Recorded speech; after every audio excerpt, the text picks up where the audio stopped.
My name is Buffone. I'm the CTO and co-founder at Yoda. So a little bit about Yoda. It started about 2 years ago.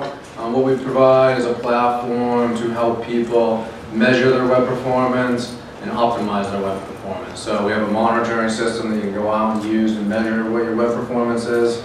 As I'll talk about in how to make websites slow, not measuring your website is one of the keys in having a bad performing website. And then we also provide, basically as a software as a service or infrastructure as a service, the ability to optimize your website. So you sign up for our service, you change your CNAME, and then we'll automatically apply optimizations, reduce the number of requests, CSS, JS concatenation, data URIs. And then we also provide a CDN as well, so we can actually take those assets and put them into a CDN for you. No installation, no software, and pay as you go. So it's actually a pretty nice product. We launched it in October, so we're getting ready for a new version. Alright, well, let's a little bit about the company. To get started, I just want to say this talk's probably different than the other. I went to a couple other talks here, and this talk's usually a little different. It's not going to talk about best practices. It's not going to talk about how to do things. We're going to talk a little bit about how to make bad websites. And then you can see, with the bad websites that I'm going to show, and you see how you can actually apply techniques to optimize those. But the optimization techniques and best practices and tools and everything have already been talked about. There's lots of them talks about that, but this is kind of an interesting presentation that I've done before. So the agenda, we'll talk about the web, how to actually, why it's so complicated, the things you can do to make websites slow, what are some of the human factors that make websites slow. I thought about this today when we were talking. There are definitely human factors that go into web performance. And the other thing is how can you make your website fast? And the other agenda is my marketing manager wanted me to talk about this. If you feel free to tweet all you want. So let's get started. So first of all, everybody knows this. The web is very complicated, right? There's lots of things that go into making a website. It seems very simple. And you put together an HTML page, a CSS, JavaScript, but it's really, really, really difficult to actually create a website, if you think about it. There are hundreds of factors that go into making a website and talking about the performance of a website. You have your data centers, where you're hosting your application, Amazon, Rackspace, are you doing colo? Are you doing your own data center? Do you have a server running in your basement? Then you have the ISPs that connect to your server. Right? Then you have Unet, Verizon, QS. Then you have CDNs that are going to help you distribute your content. You have geography, where are your users, right? Most websites nowadays are global websites. So your users aren't where you are. They're in different locations, in different parts of the world. And each part of the world has a different bandwidth. At Yoda, we do a lot of the development work we do is in Beijing, and the internet in China is much different than the internet in the US, and it's much slower. So depending on where you are, geography-wise, it plays a big impact. That's one of the reasons I say measure your website using tools like Yoda or Web Page Test or Gomez or Keynote. You want to measure the web performance from different locations. Measuring the web performance on your machine is kind of useless. So you really want to measure your website from different areas using different browsers. Then you have the last mile. So I have all of this infrastructure, gigabit Ethernet all the way out to the edge, and then I have a 56K or DSL line. That impacts web performance. Then I have shared lines. One of the stories I told before was at my house, I'm lucky enough, people in the city of Boston don't have this, but I have Verizon Fios. And then all of a sudden I got the good idea that oh, Comcast is really cheap. Right? Let me switch from Verizon Fios to Comcast. The next day, I decided to switch back. I called up Verizon and said I was sorry. Comcast is terrible, I'm sorry. I made a huge mistake. Please put Verizon back on. It was unbearable. If you don't have Verizon Fios, I'm sorry, but going from Comcast, websites wouldn't load, someone would call me, the website would slow down, it was terrible. So it makes a big difference. Then you have your browsers and clients. Everyone has a mobile phone, and different browsers make web performance differences. So then you have your users and what they're doing. This doesn't even go into like your application. We haven't even talked about the application yet. So you can see it's very complicated, the actually building a website. And all these things that make a big difference in the performance of your application. So what we're going to focus on today is on the actual application, mostly on the front end of the application. That's where everyone talks about nowadays, is like front end optimization. That's kind of the WPO that people talk about. In most cases, it's true that 80% of the time it takes to load the website is in the front end. It's kind of true. You can definitely optimize your website by changing the front end, but not all the performance is in this front side. And we'll show some examples of that.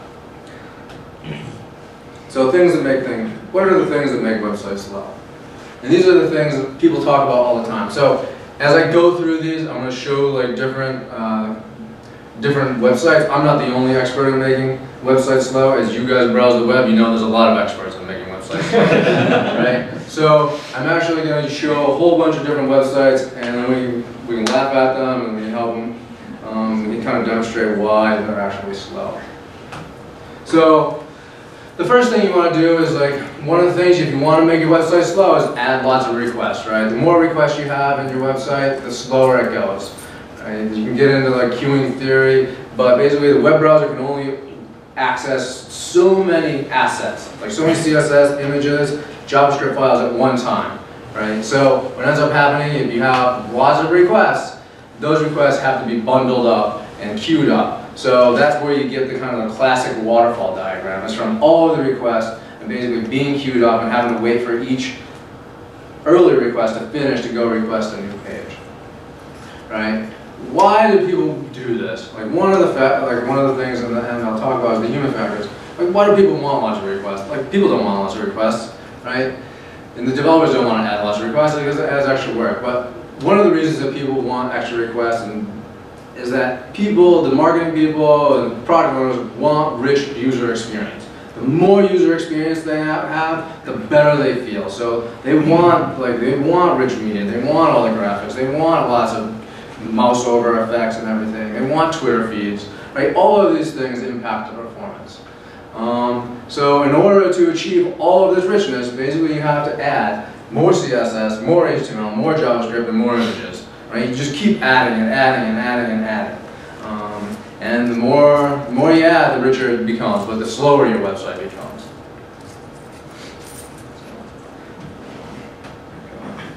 The other thing is, in helping slow down websites, if you want to slow down websites, you can actually create a very large website.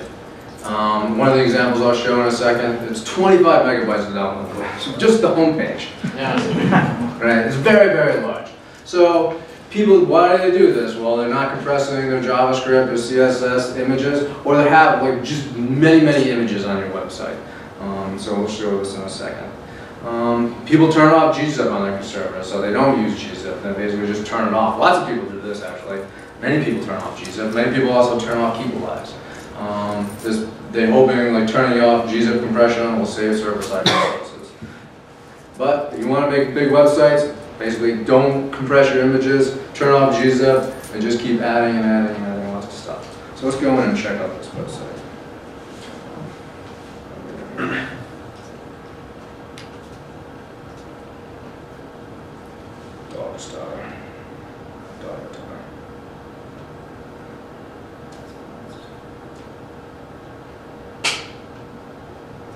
So here's the website.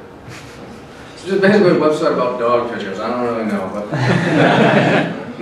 like in our monitoring system, it's free, so anybody can enter our website. Like sometimes I get very nervous when clicking on these, but many times it's very, very funny. So here's a website called Dogatar, and it's just basically pictures of website. Pictures of dogs, like dogs in water. Cute dogs. Dogs look like they're gonna bite the baby's head off. So if we can actually go and look at this website, so using the monitoring system, this isn't a pitch for the monitoring system, but we can use it to, like our monitoring system, and go to see what happens when we look at the website. You can see that this website is 25.92 megabytes, right? If you were to load this up in your iPhone, like AT&T would shut you off immediately. So if you look on the website, like this website has 76 images. right? It seems almost impossible that if you divided like 25 megabytes by 76, like each one is like 3/4 of a K or a megabyte. Like it seems crazy, but so like this website, obviously I've already loaded it once, so the performance is pretty good. But for geographically, like our servers or our monitors wait about 2 minutes before they time out. So you can see in a couple locations they don't even load, right? But most of the time it's like 53 seconds to load this web page, right? It's very, very slow and very, very costly. But this website. So like one of the things is if you want your website to run fast, don't add lots of images and keep your images compressed, right? This one isn't even really about the number of resources. We'll see other ones later that have that problem. If there's anybody that has questions as I go through this, let me know and I can answer them. Actually, on that last page, yep. It said JavaScript 70. What does that mean? So this web page has 70 JavaScript requests. Right? Right? Like you can actually, I mean, we'll show a different one, but if you wanted to see what 70 JavaScript requests look like in a waterfall diagram, we can show that. So you can kind of see like here's like just many requests. Amazon, Tumblr, like, keep going down and down. I guess a lot of them, do you break down the requests that are made for which purpose? Like this request probably is a web analytics request, and this is an ad server. We don't do that in ours, yeah. Like, so this one just, you can see like which ones come from like third parties by the domains, but not actually specific with the requests. What kind of behavior can you expect with video content embedded through Silverlight? Well, the behavior you would normally see with like a Flash plugin or a Silverlight, you would normally see if all you had on the web page was Flash or Silverlight, you would see the web page come up very quickly, right? So the time it takes to render the page and get whatever the logo in the box to show the video happens very quickly. But then you have to do the queuing of the video and the buffering of the video. So you kind of have like a delayed problem. It happens after you load the web page. Most of the people that talk now about web performance only talk about basically what happens up to this red line, and that's when all the JavaScript's loaded. But if you have a Flash or a Silverlight video playing, then that line happens very quickly. So usually the perceived performance is good, right? What you want to have happen is the perceived performance of your website is good, because that perception keeps people on your website.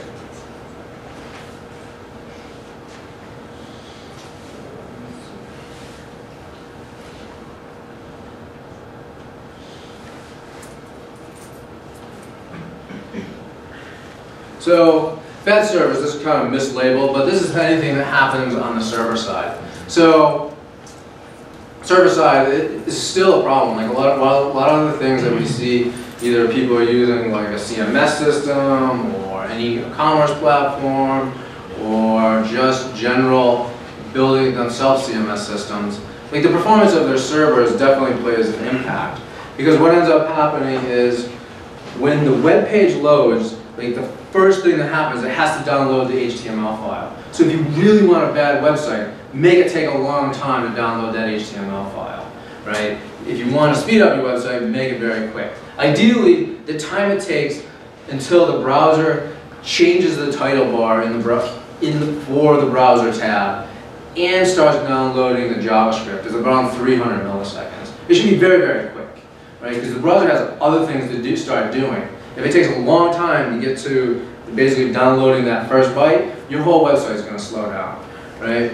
One of the things that happens, this impacts, is really around SEO, right? If you think about the way people browse the web, they go to Google, they type in something in Google, and they click on the button, right? And they move their mouse immediately over the back button, right? If it doesn't, the page doesn't render or come up and start doing something in like a second, they're going to hit the back button. There's a million other links besides your link on the website. Right? Google has millions of links that they can click on. Why are they going to wait like 3 seconds or 5 seconds just to see your logo, right? They're going to back out. There's other things, right? So servers really impact SEO. Like one of the things that Google doesn't measure, really most people don't measure, which I think they will start doing, is what is the abandonment rate for and for a Google click, right? It's really high for slow websites. That's one of the reasons that Google changed it, so that they now put in what performance and time it takes to load the web page into their SEO stats, right? They actually want the web page to come up so the user can see that, get new ads, and go back, right? Everybody just moves their mouse over. Like if you go home and or after this, you go and start using Google, you'll notice like as soon as you use Google, right, you're gonna basically go move your mouse right over the back button or hit the back button right away. Like you're not gonna wait for pages. So bad servers definitely impact your SEO and your click-through rate from Google. Reasons that if you want to make poor websites, basically poorly written code, bad database design, like sharing servers with others. One of the things that we had happen in our monitoring system was we used a very small instance at Amazon. So Amazon has like different instance sizes, and we were using a small instance to do our monitoring to collect the page load performance, right?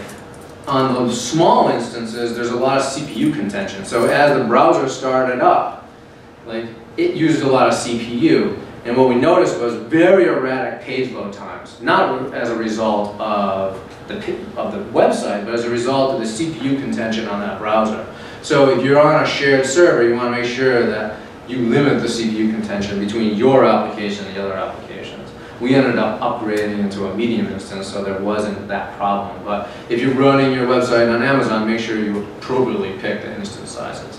And if you're running anything like a server, probably a small instance isn't desirable. Old servers, not enough memory, slow hard drives, all different things. Another thing that impacts performance, and this one's really, really hard, and this one is something that we ran into at Yoda as we were building our optimization system, was randomness. Right? This is something that you don't see all the time, but if you measure your website a lot, you can actually see it. And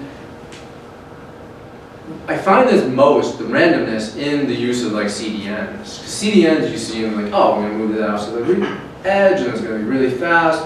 But the CDN, either they're going to drop it from cache because of their LRU algorithm, or they're going to have to do basically an origin pull and pull it off your server. So there are times where a user is going to get a random experience. One of the funny things that happened was we were talking with a CDN vendor, and he was showing us like he was just showing us one of the websites that was using it, and I went and put it into our monitoring system, and all of a sudden the resource that was being loaded from the website, it took 30 seconds to load at one time, right? And it can just be, all you need is basically one asset, one CSS, one JavaScript, or one image to take 30 seconds, and the user's whole experience is blown. Now, if it happens 1 in a billion times, that's probably not that bad. If it happens 1 in 100 times, that's really bad. But if you're not measuring your web performance, like your users may complain about your website being slow, but not everybody's going to complain. But some people will complain, and then when you go look at it, you're like, oh, I can't figure it out. And it's really like every once in a while, if I went through all of the websites, you'd see over time there would be times that they're using a CDN or using their own caching system or basically their own infrastructure. Sometimes there would be like one asset that takes like 30 seconds to load, or 50 seconds, or 2 minutes, whatever the timeout happens to be. That really does affect performance, and it's really hard to find. So in our optimization system, we monitor everything continually, trying to figure out where that randomness comes from. Yeah. Oh, sorry, I didn't mean to interrupt your last thought there. Oh, what no, I was thinking is the randomness, you have many users on the site, and one of them had the experience. Is it because they happen to be the one that asked for that asset, or maybe it's the context in which they asked for the asset? Is that the nature of the problem? It's probably not. It's probably neither of those. Like everyone's usually, most of the things that people monitor on using our system are home pages, right? So everybody's accessing the home page, usually in the same way. So it really has more to do with the infrastructure. It really has to do with the randomness as a result of those factors of web performance I talked about. Oh. Yeah, on that side, it's not necessarily the user context. The other thing you want to do to make websites slow is don't use caching. So this is definitely one thing that will make your website slow. Either you're not caching your assets in the browser using like if modified sins or expires headers or e-tags. If you're not caching it in on the server using like Varnish, like one of the things that can help you speed up your website is using like a reverse proxy like Varnish or Squid to actually cache resources. One reason it helps is it offloads CPU and server resources from your web server. Another reason is it just serves the files much faster. Typically, Varnish and stuff will serve it much faster than or basically Apache or anything else. Also, caching your resources inside of a CDN is definitely helpful, right? One of the things that using a CDN is definitely an advantage. You can save about 20% on your page load times using a CDN. So it's definitely worth exploring the use of a CDN.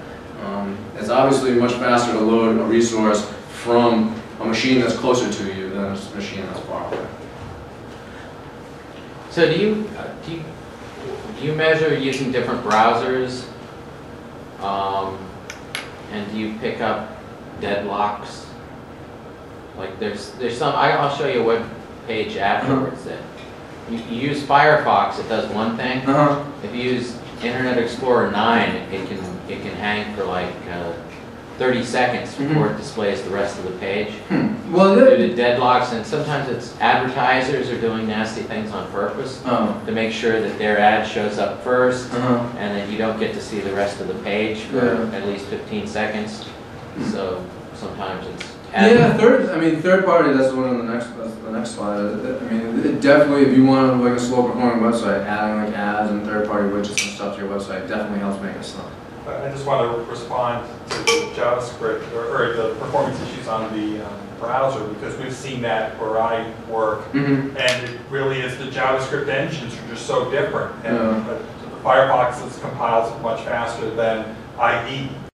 And it's the same JavaScript, it's just the speed at which they process it. Yeah, before I worked at Yoda, I worked at another company where we built like a very large JavaScript library, and I did a lot of studies around it, and different things. Like one of the things I found that was somewhat strange was in Safari or like one of the web browsers, like just using the date object itself causes slowness just on that server or just on that browser. Like different servers or different browsers have definitely different JavaScript engines. So like in that case, it might be a JavaScript thing. Maybe they're using like a for loop with an in function or a for each function. So the other thing you can do to slow down websites is use third-party plugins, right? Everybody now loves third-party plugins. Every website on the whole web, there isn't one website on the web that doesn't have the Twitter button, right? It doesn't have the Facebook button, right? Or now the Google Plus button. There's like 15 buttons that you need on your website just for it to be social, right? So everybody loves plugins, right? And marketing people go, I want that plugin there. And I'm like, well, why? And like, people want to tweet my homepage, right? Not really, but they marketing people believe that. That is true. They do. So people are always going to add these things to their websites, and bloggers love them. So marketing people, I think most bloggers are marketing people. They add so many plugins. They add the Twitter feed. They'll add a Flickr stream. They'll add Facebook, like everything on the blogs, and it really does impact the performance. Merchant. Yeah. The ads, I mean, they all do. Also, like if you're loading third-party plugins and you're not like asynchronously loading the plugins, like that causes slowness. Like ideally, you're loading like third parties like asynchronously, so after the web page loads up, and then you can inject the plugins. You'll notice that if people go to like TechCrunch, you'll notice like on TechCrunch what they do is actually pretty interesting. It looks like the plugins there, like it says like basically LinkedIn and Twitter and Facebook. But it's actually not there until you mouse over that article and then it injects it in. So it happens after you load the web page. Like you don't need to put the Twitter button. Like the first thing that people are going to do is read your website. They're not going to click the Twitter button, right? So you want them to read the website. So don't put it in first.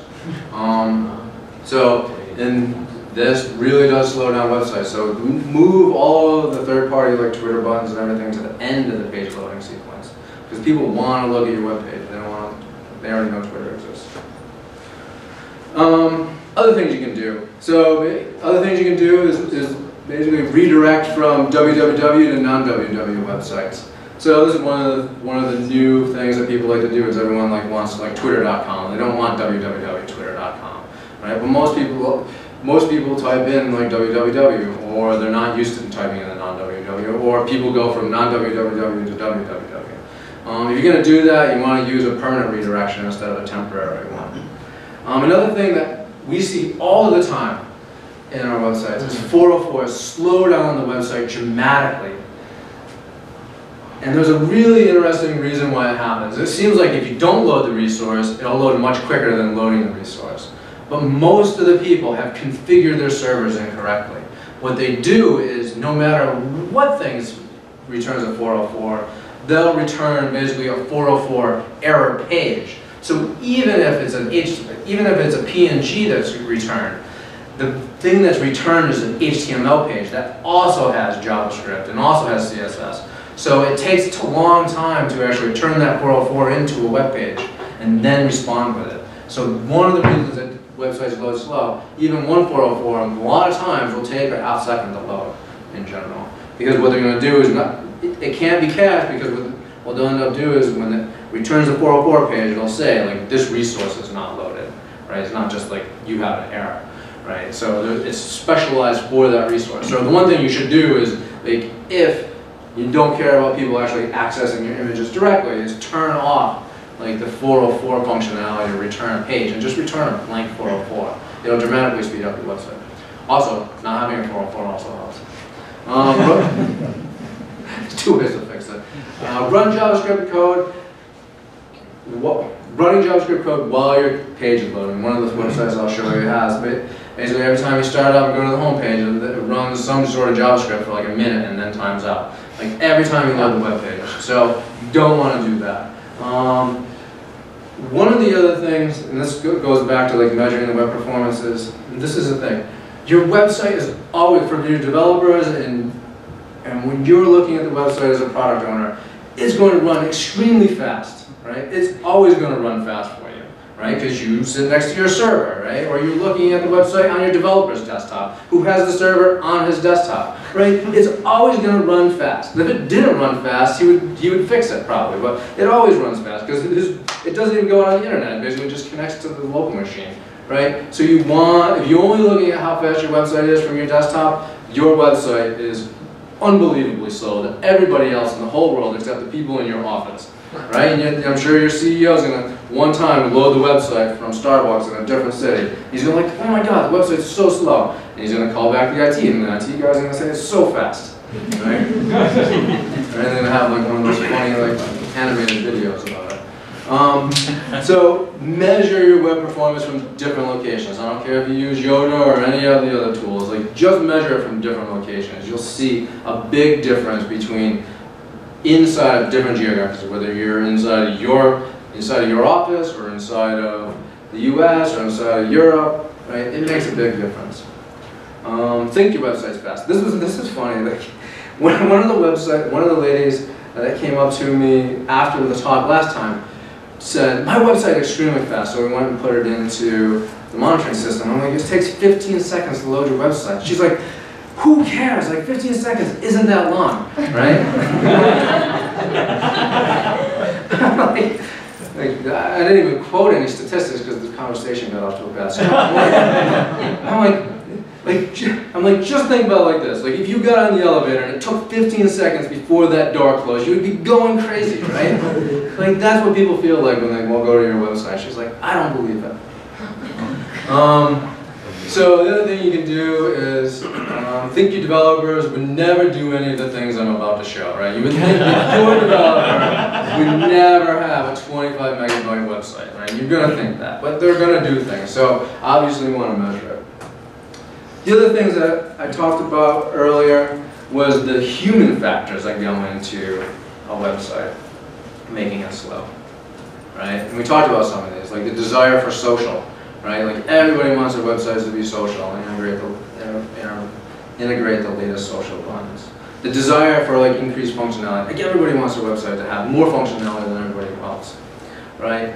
And then you have like the lack of understanding about the impact of performance on business. Like, not everybody at this point understands that slow websites either reducing your SEO, reducing your conversion rate, reducing your revenue. Not everybody understands that. Like, you guys come to the meetups all the time and you hear people talk about it and you guys are, understand that part of it. But like, if you go into your organization, not everybody understands. Like, people are going to say, like, that lady was like, she did have, I think her website was an e-commerce system and she didn't understand like why she had bad conversion rates. She might not even understand what her conversion rates were. But like, it does make a big difference on your business, right?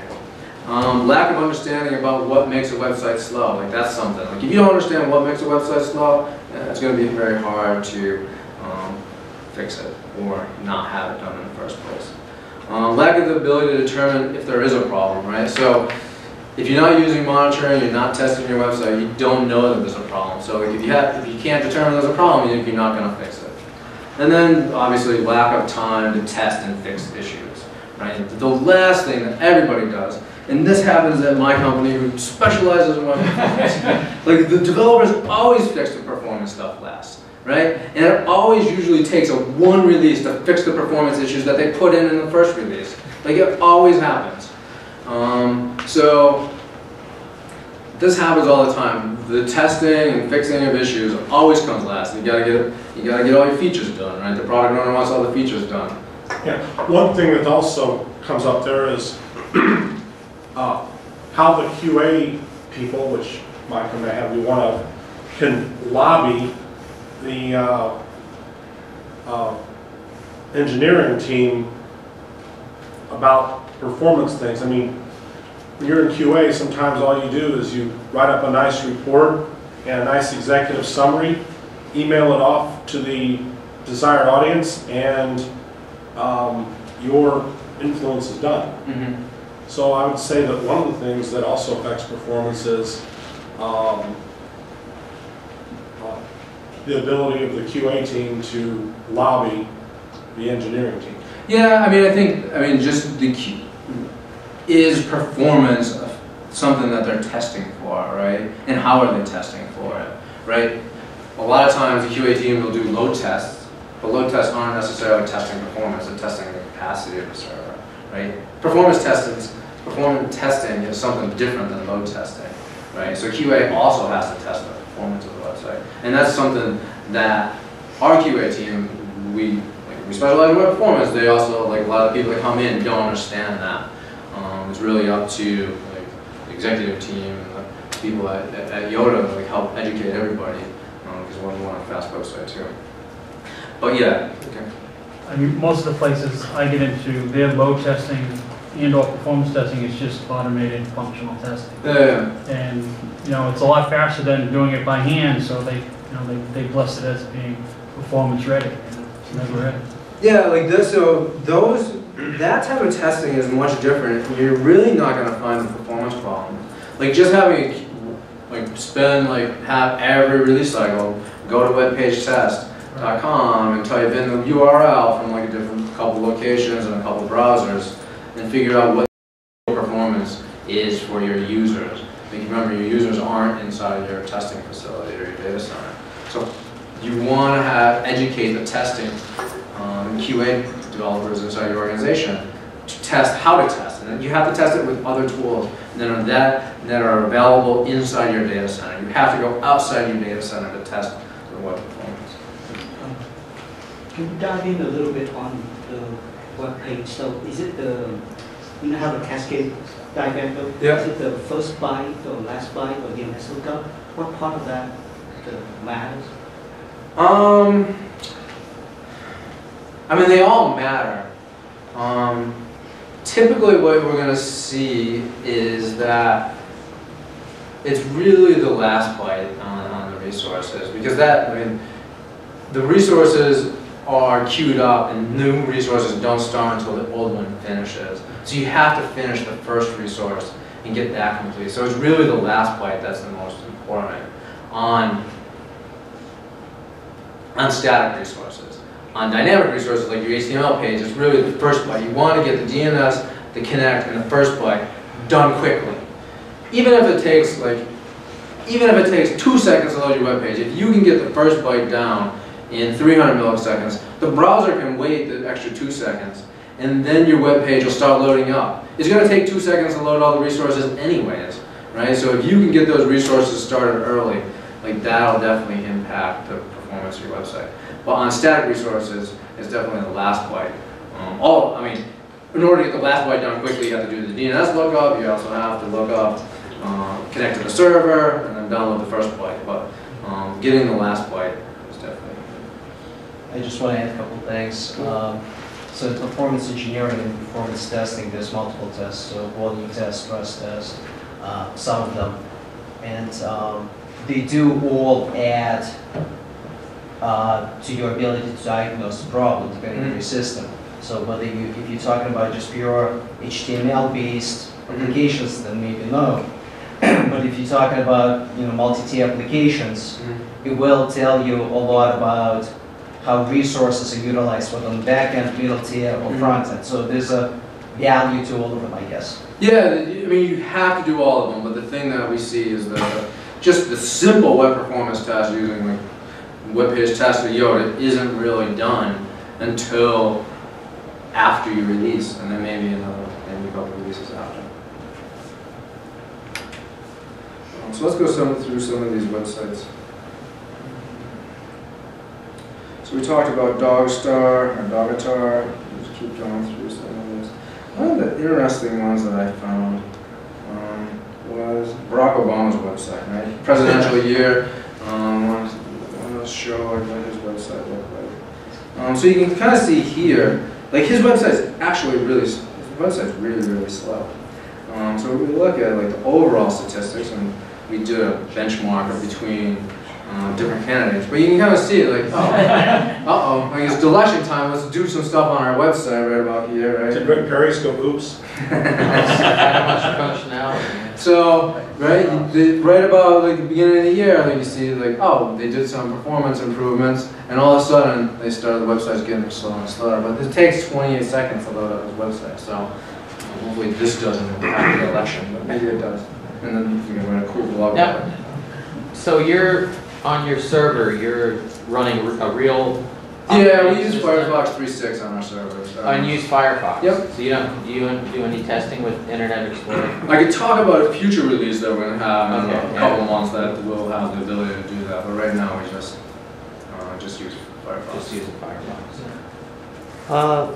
Aren't there a lot of performance differences between Firefox 3.6 and Firefox 10 that they kicked out? There are performance differences. Yeah. So, I mean, as we go through and we release our software, we update the browsers and stuff. One of the next releases we're going to have for the monitoring system will have multi-browser capabilities. Old and new. Yeah. So the goal is to really have something that can do really multi-variant testing of web performance. That's something you can't do now, but we'll have the ability to do a multi-variant test with multiple locations, multiple browsers, multiple connectivities, all at the same time. And you really see what the performance is. So if you wanted to do 200 with your product, you could. Like if you want to take 200 different locations simultaneously and have them take your website to see what happens, that's available? I don't know about 200 locations, but we'll have more locations than before that we have now. I mean, the challenging part of the locations is installing your software in 200 different locations. I mean, now we use the cloud infrastructure for all of our testing. We will have some other infrastructure to use at some point, but so like installing like 200 different cloud-based things just takes a lot of time. Your graph says the average is 20, but the SOA says 95% of the request is less than so much millisecond. So it's hard to jump from an average to the 90%. So how often do you sample in order to get that confidence? In our free product, we sample 3 times a day. But if you sample 3 times a day, the chance you miss the bad spot is high. Correct. But that's our free product. If you want to like pay extra to like sample a lot. The most expensive one. How often do you do it? We have the ability to do it on a 5-minute interval. So let's go in and we look at like this website. So this is the one. So you can kind of see here that the time to interact graph, right? Like it's kind of constant, and then all of a sudden there was like a performance improvement, and then it starts growing again. So one of the things is like when you have lots of data, you can figure out like what the correlation or causation for like web performance. And I have a whole bunch of stats to show you at the end of this, but right now what I want to show is just a very simple graph. If you look at the size of the web page, it almost corresponds directly to the impact on web performance. Like it's actually this is. It looks like the same That graph. is the same graph. You're right. No wonder it's exact. It's a little bit too close. Yeah. This one. So you guys can go back.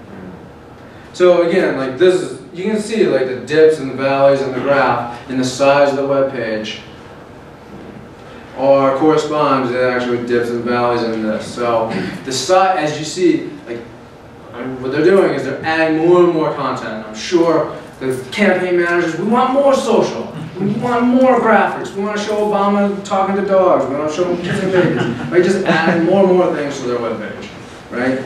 But like now the website is like 3.1 megabytes. It has 133 resources.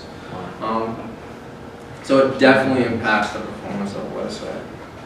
35 domains, meaning that one page makes references to 35 Yeah. different domains. Yeah, that's a lot. Right? Remember, each domain you look up has DNS time. So when you're doing domain sharding, right, that's the idea that on different browsers you can open up more connections by having different domains. There's a diminishing return when you go over a certain number of domains. So the way our optimization system works is that we have it configured to do just 3 domains. And we don't even use it unless you're using old IE. So if you're using OIE, then we add domain sharding. If you're not using older IE, then we don't add it because the DNS lookup time overcomes the benefit of having extra domains. But presumably those domains are things like all the social widgets. Yeah, like in this, they're not doing domain sharding. Which in principle I probably already have cached because every other page I hit Yeah. does the same thing. Yep, no, that is definitely true. So one of the people that started using our tool early on, when they saw like, oh, our website's loading slowly, they went and added like 10 domains in their shard, which was way too many. I told them that's just too many. But if you look at here, like you have like, it takes a long time to go to like donate to Barack Obama. In this case, it like takes a long time to do the DNS lookup, like 12 seconds to do the DNS lookup for this. So like this is like the randomness. I'm sure if you did this over and over again, like it's not going to take 12 seconds to look up the domain. But this is where like randomness happens. Unless, you know, Anonymous is trying to poison the domain somehow. Not yet. Wait till it's closer. Yeah, it's close. You detected their initial experiments. So this is another website. What's this one? Again, I'm always nervous when I pull these up. This is just another random website. But this one is also slow. It's like 40 seconds to load on the page. This one, it takes 3 seconds just to get the HTML file downloaded.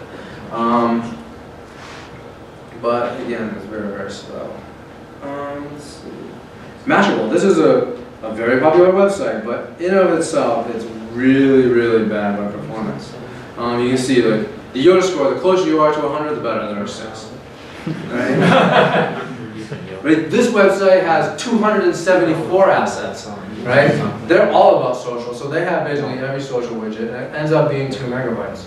Now, luckily, I believe this website has a mobile version, but if you had to load up the regular version, it would be very slow. So when you say that it takes 2 seconds to download the HTML page, what connection speed are you assuming that person? Our servers run at a data center connection speed. They're running at like 100 megabits. So like network bandwidth is not a factor in our measurements. It has as much network as the server that's serving it. So so they're running out of the Amazon data center. So there's plenty of bandwidth. Yep. Have you seen any sites that are trying to use raw IP addresses to bypass DNS? Yes, that is a bad idea. Yeah. But people have. Have you seen anyone trying to use raw IPv6 addresses? No, we haven't seen any like raw IPv6. So this web page here has 410 assets. So how slow is slow for like a page load? 3 seconds, 7 seconds. Like it shouldn't be any longer than 7 seconds. At the least, like your web page should show up and be usable in 3 seconds. Beyond 7 seconds, it's not usable. Like these websites aren't usable. Like if I was to click on this website randomly, I'd close my browser. The one site I pursue is slow is dickmorris.com. How many people are Have you have IPv6? saw what that site does by any chance on the public? No, I mean, we don't enter in the websites, so the people enter them in, so I'd have to, but we could type it in. But, so this is one of the funny ones. So this website, I don't know why it's doing this. Like, I'm sure they don't even know it's doing this or why it's doing this. If someone knew why it was doing this, I would be amazed. But if you look at this website, it has 302 CSS files, right? So I'm sure they don't know it's doing this. But if you go and look, basically it's loading this fonts.google API, and it's loading all of the fonts. Like I can scroll forever. Like this is what 302 CSS files look like. I'm sure they do not know that it's doing this. But like if they did, I'm sure. Are they using all those fonts? I can't imagine they are. Did they use the Microsoft Word website creator? Oh, yeah. Could be. Load it all. So after they load all the fonts, then they load up all of these little tiny images. So like this website, but you can see, like, I mean, the website, the assets load, they're loading out of the Google API, they're loading in 2 seconds, they load in like 1 second, but you kind of see just, it's so many assets. Like if you look at the website,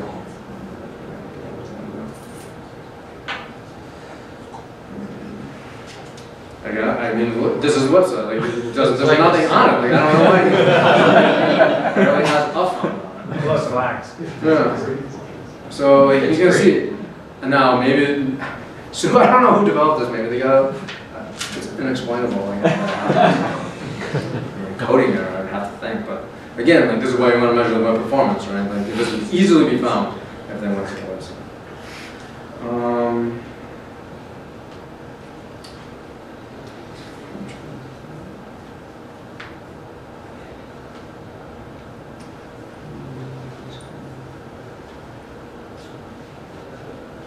So this is the one. So here's where I talked about, like, this website is one of the slowest ones in our database, and this happens all the time. I just ran it today.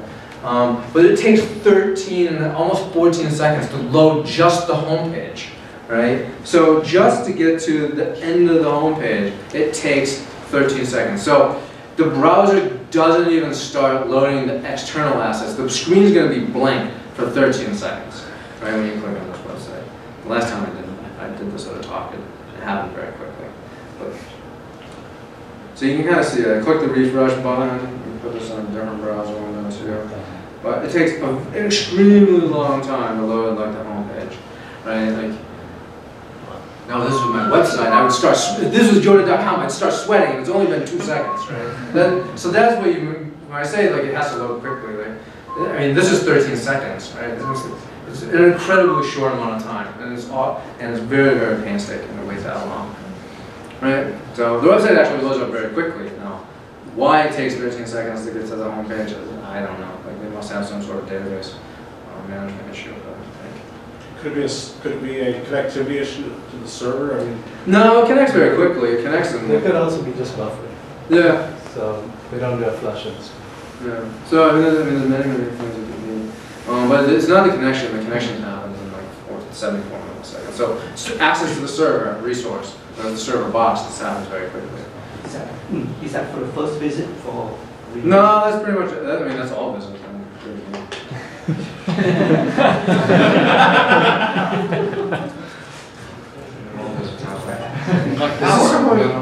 This is something that somebody typed in on your. Yeah.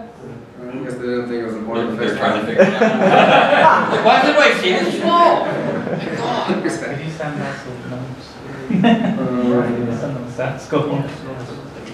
So I thought this one was funny. This is Jeff Bullis. I'm not really sure who Jeff Bullis is, but if you're gonna put your name on the website, you want to make it fast.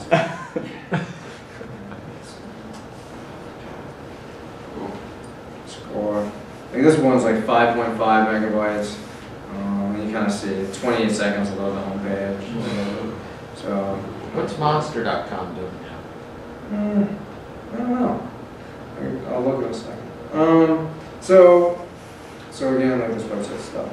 Another one I thought was funny was Mastering New Media, which I've been thinking would be the internet, and that's website there as well too. So obviously they didn't work on mastering it before they get that name.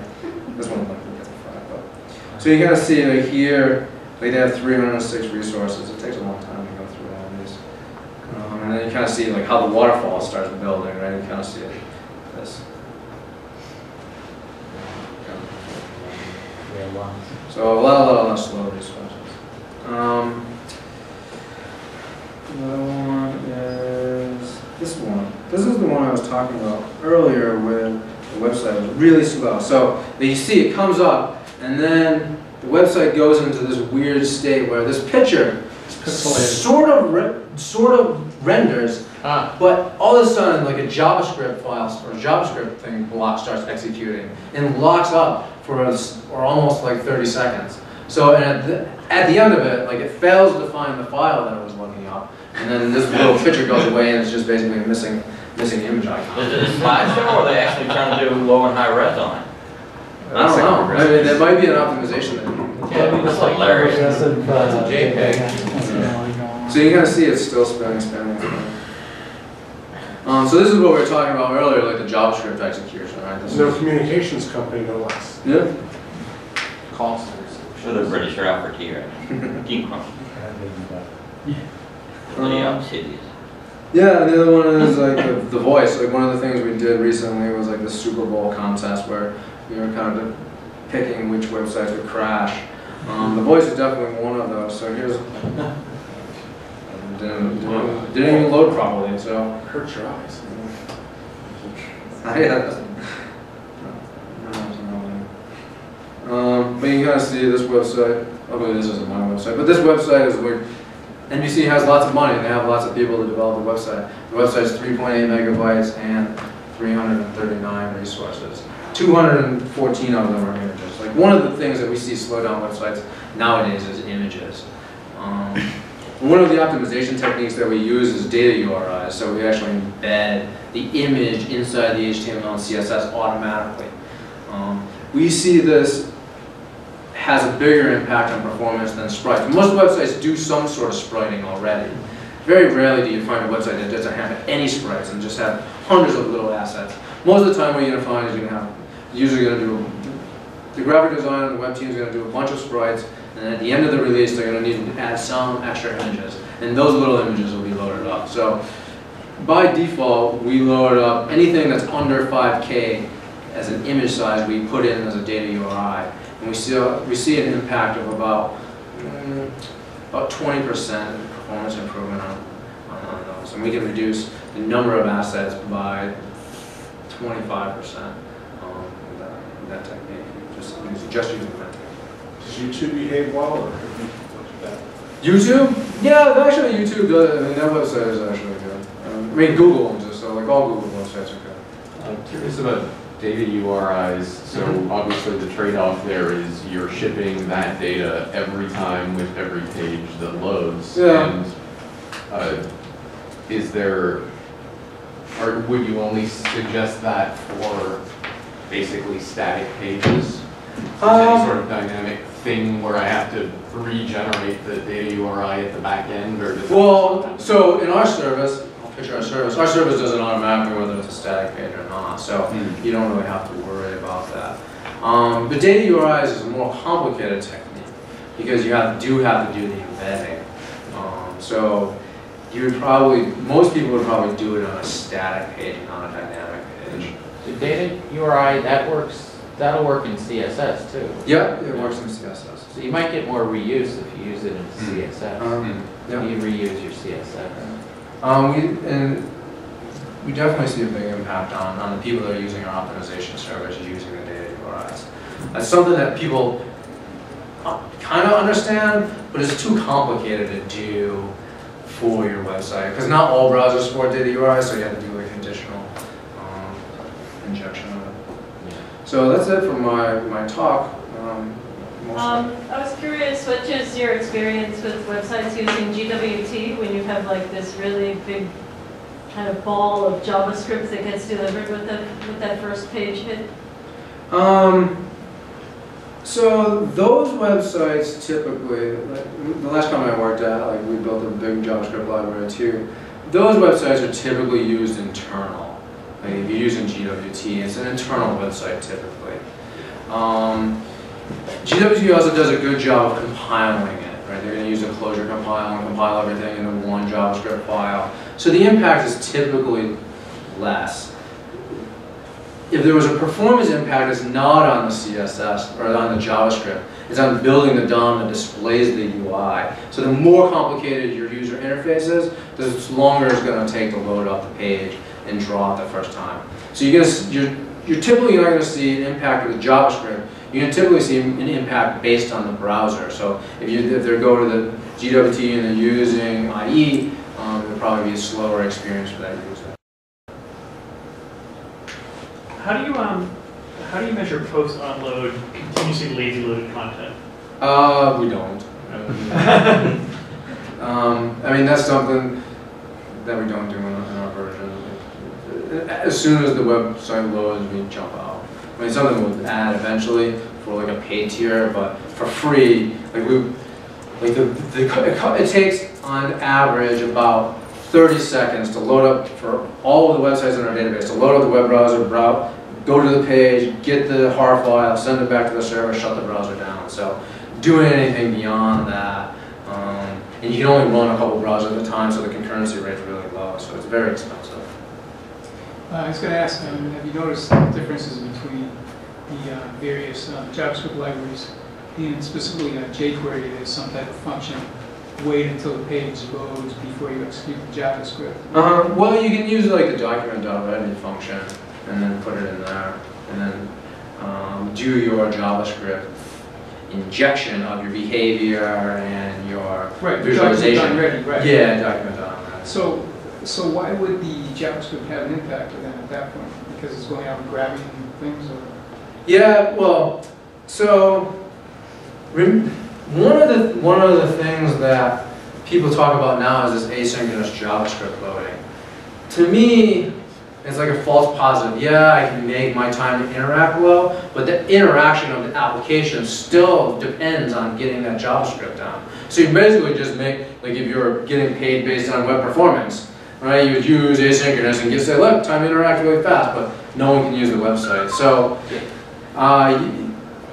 it doesn't necessarily matter that stuff happens afterwards, that you want it to happen quickly because the user wants to click on a button.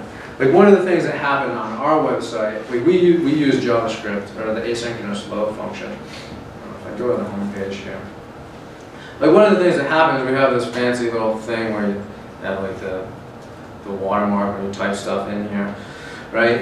And when you type stuff in, it takes away this, but we were using like the asynchronous loading of the JavaScript. So what would happen was, like this web page would come up, the user would click in here and start typing, and then the JavaScript would load and erase the guy's content. Right? So you get these weird behaviors using it.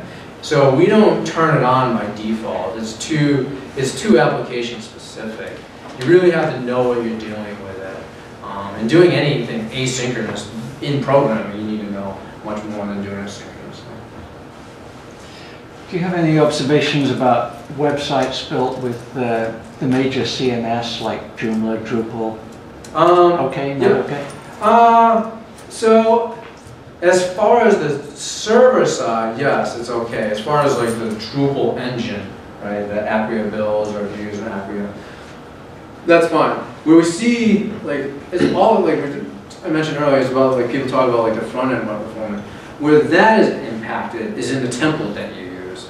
on that CMS system or on your blog, right? It's really about the template. A lot of the template designers don't really know anything about web performance. They're just basically CSS designers and HTML designers. So they know limited things about web performance. So they're just going to do it as quick as possible. And for a developer, one of the human factors in why you have so many resources is it's just easier to have multiple resources. It's easier to debug it, right? It's just definitely easier to have multiple resources. It's easier to have multiple images than to have a sprite, right? So the template designers do it the simplest possible way because they're only going to sell it for $50.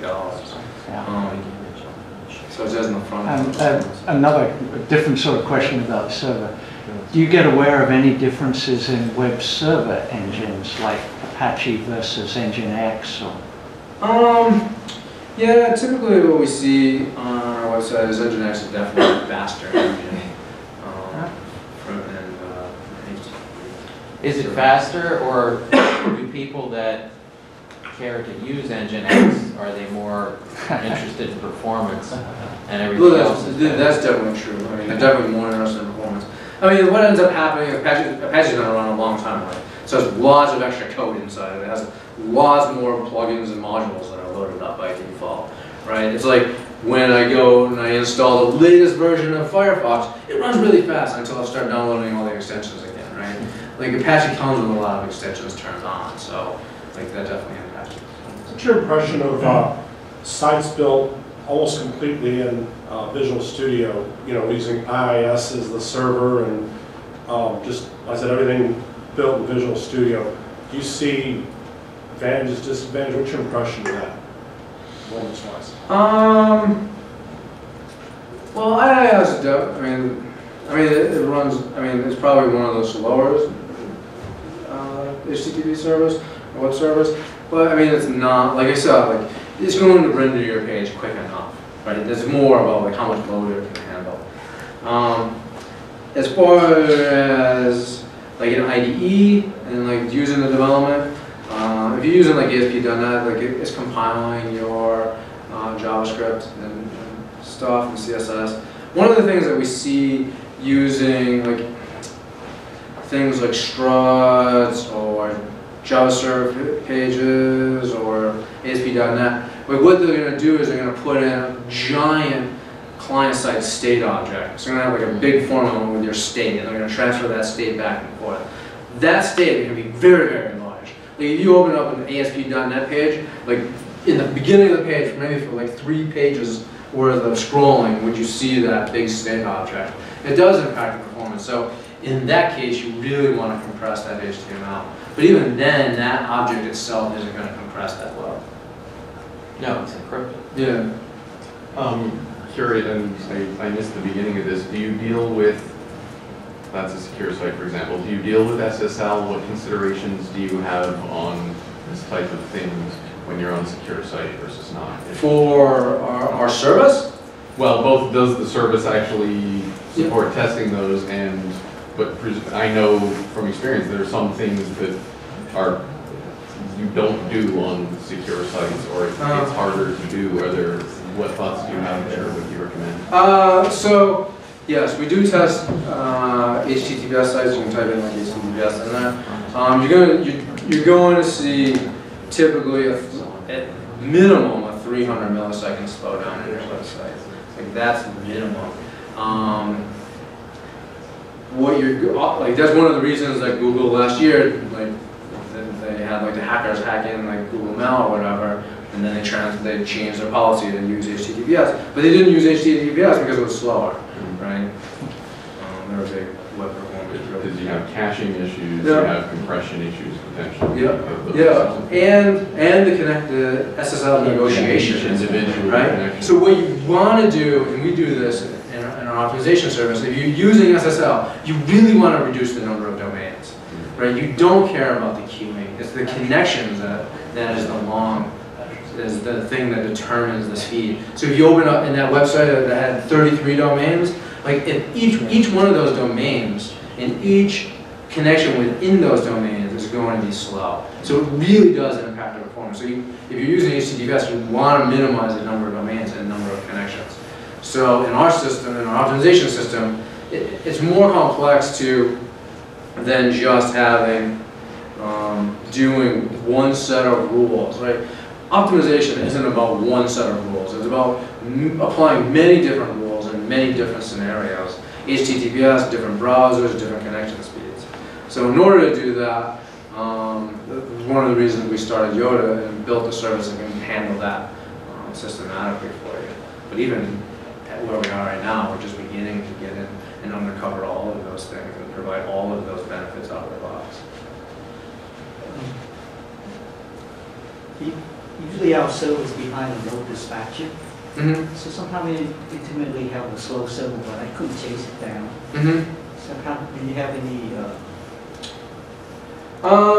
So on that one, you're really going to have to test over and over. So what you want to do is, like, your load balancer is probably in some sort of round robin state, right? It has a batch with a bunch of servers.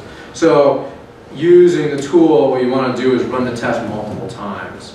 What you can do in order to detect the problem, you can put in a header inside of the request that's serving that file that says and you only do this in debug, you wouldn't normally do this in production, but you put a header in there that says like X, Y server ID equals, and then you put your server ID, then you can track the performance of that server in your testing situation. Because if you are behind a round robin load balancer, that's one of the things that could cause randomness. We do see that even on our stuff. Okay, well that's all I have today. Thanks for coming. I do have 2 books. Who wants a book? Asymmetric. You get a book? Who else wants a book? Get this book over here. Much as you wrapping them up. Make it quick. All right, let's thank Bob for